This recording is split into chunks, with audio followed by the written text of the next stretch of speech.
All right, everybody, welcome back. This is going to be part 3 of the nightstand build. As you can see, I already went ahead and I got the first little tabletop glued up. We're going to come back in and glue up the second one here. And I'm going to make sure I've got our pieces oriented in the correct way.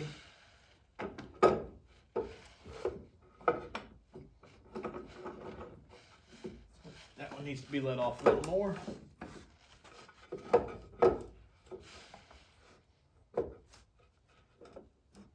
All right.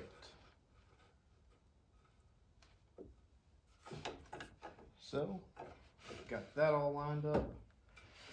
And just a little tip, y'all don't need a ton of glue. Just go ahead, put a good bead down it, and that'll be more than enough. You'll have squeeze out all the way around. You don't need to slather it. You don't need to waste that much glue. So I'm just gonna go and pinch this together and line up the height of my board. And then I'm gonna do the same thing on this side.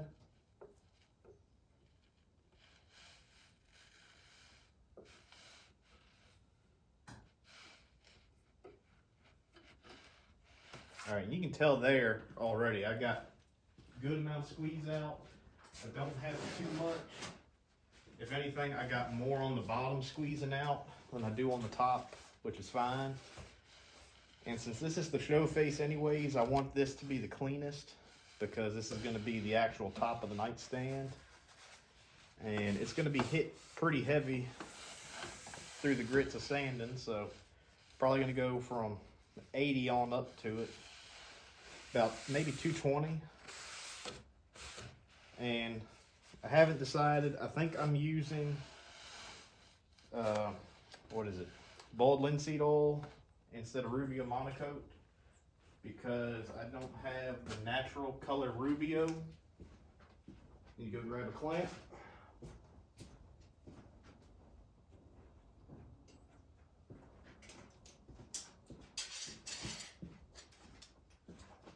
Here's a tip for you too. If you want flat glue ups, don't just put all your clamps on one side. Make sure you have opposing clamp force because that really does help out a ton, and make sure that you don't glue a bow into your workpiece. And now, you might be wondering why I'm using a cheap old Harbor Freight F-clamp. These things work really well. You don't need a ton of pressure. And I do not have a ton of pressure on these. Like, I'm turning this with just 2 fingers very easily. And same thing with that one. So, I'm gonna go ahead, clean the back side of this up a little bit, just so I don't have to do so much work later with the scraper.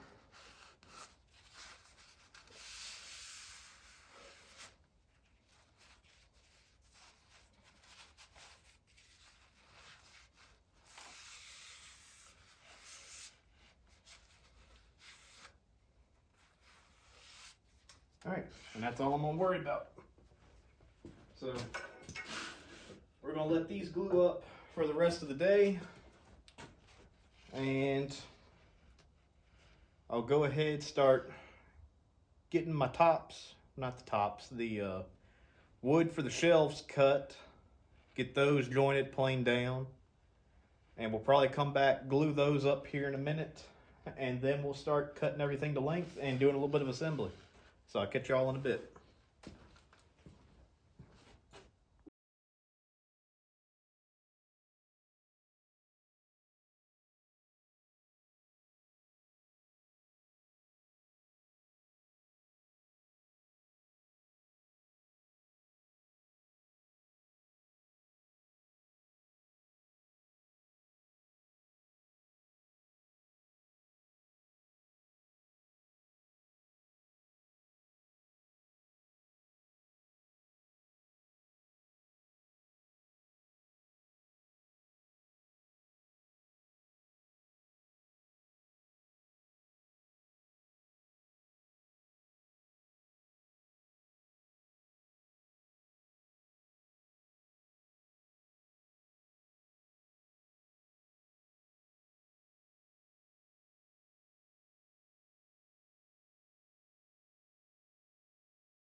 Alright everybody, we've got almost everything done, cut to length.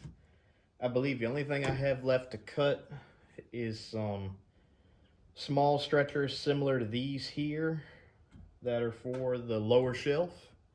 I need 4 of those, so I'll probably do that off camera later when I get back from town. Yeah, got all this stuff cut to length. The legs are to final size. I've got the tops glued up. I have the lower shelves glued up. The only thing I have left to cut pocket holes in is going to be on the inside of these 1-inch boards here. And I'll do that later once I get home. So I think this is going to be where I stop for now. This probably won't be the end of the video. I'll probably go ahead and throw in the pocket hole into this and maybe a few other things, maybe getting that stuff out of clamps and start a sanding. But yeah, I'll catch y'all guys later. All right, it's a little bit later than I thought it was going to be getting back out here, so we're just going to take these things out of clamps. That'll probably be it for the night.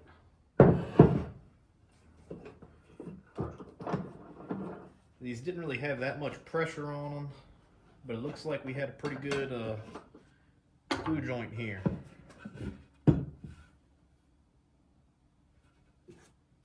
little bit of the glue on the back side there is still wet where the pipe clamps were, but that's to be expected. Yep, seems like we got a good bond there. So you can tell it's a little bit of a white haze where the glue was. That's basically just because it was so cold today.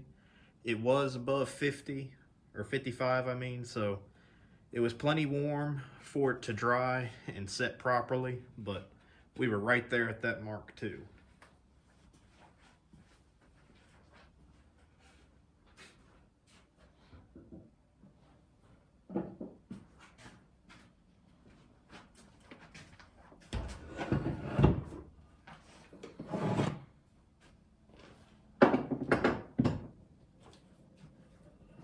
And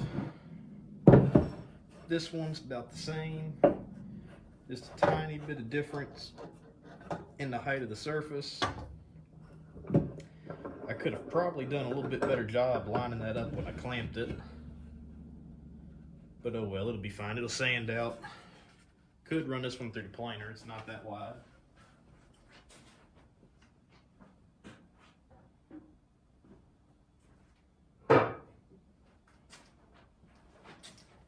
I could actually fit all of these through the planer if I really wanted to, but these bigger ones are going to be a tad tight.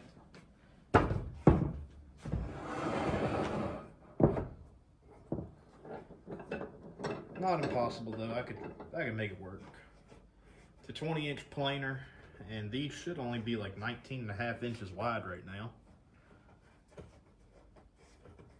And they're going to finish at 18, so I could do that and save myself some time.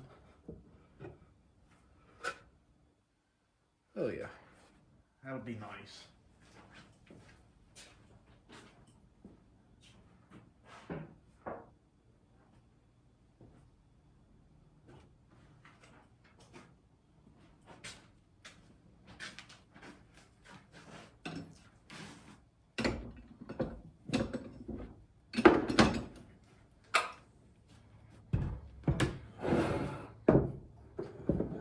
And I'll get all these clamps hung back up here probably tomorrow.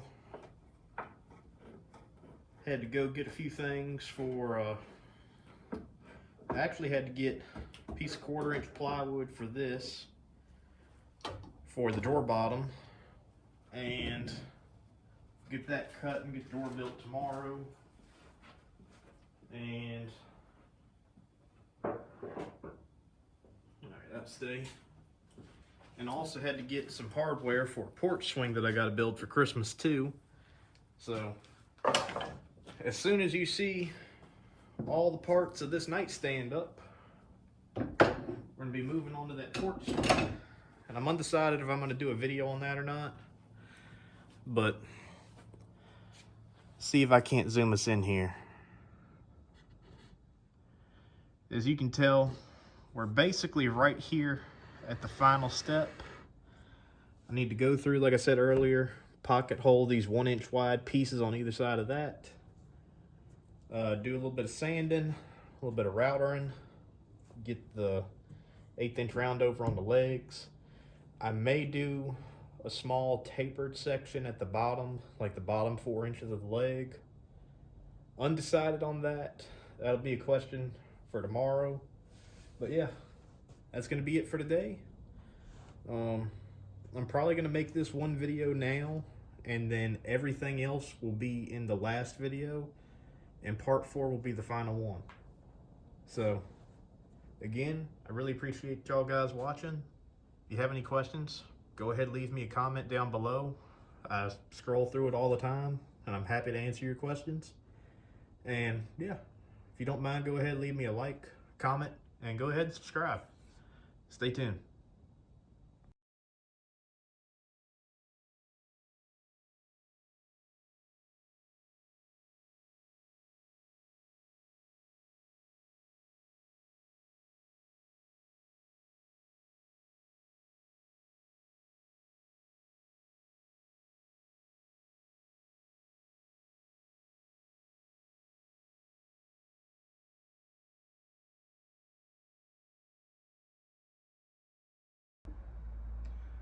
Well, these didn't clean up half bad.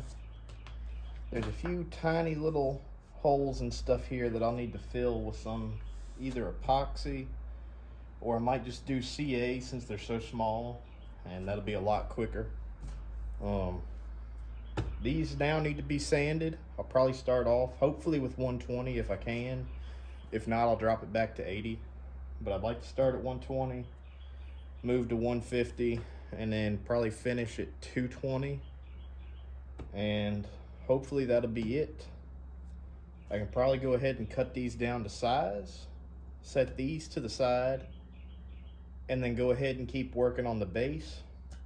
And then once the base is ready to be put together, we'll go ahead and attach the top, not permanently, just for now, and get everything squared up the way it needs to be, and then take our measurements for the drawer. So let's get to it.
All right, we've got all of our rough sanding done, all of our routing done.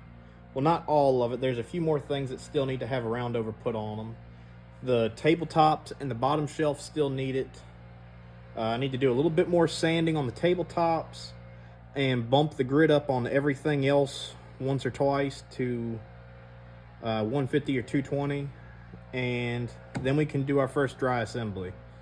So I'm hoping to get that done tonight, and then the next time I come out, I can go ahead, apply oil on the nightstand, set them to the side in a good spot where I'm not going to get a bunch of dust on them, and I'm going to start building the drawer box. So I wanted to touch on one other thing too. In either the previous video or one of the other clips, I cut all of my stuff to a 1x6x13. Now I say 1x6, these are 3/4 inch thick, so just keep that in mind. But I wanted to keep the grain on this front face here all continuous. And when I went to cut this down, I didn't take into account that blade kerf from the table saw. So my bottom piece is 1 inch, my drawer face itself is 4 inches, and then that left me with the 3/4 inch piece up here, and that wasn't really enough meat. I could have made it work, but I didn't want to sacrifice it, and then I would have had to trim down all of my other pieces to 5 3/4, and I didn't want to do that. So what I did, since this upper stretcher here is going to be in a shadow of the tabletop on the nightstand, I decided to go ahead and make that a new piece. And that way I have the continuous grain down here on the parts that you're going to see most. So that's just a little tip I'm going to throw out there. We all make mistakes, and don't think that just because I'm posting this online, I don't make mistakes either, because I've made plenty in this project alone. So I'm going to go ahead, try to do a little bit more sanding. I'm not going to include that in the video. And then when we pick up again, we're going to be at least doing a dry assembly on the nightstand itself. So stick around and let's see what it looks like.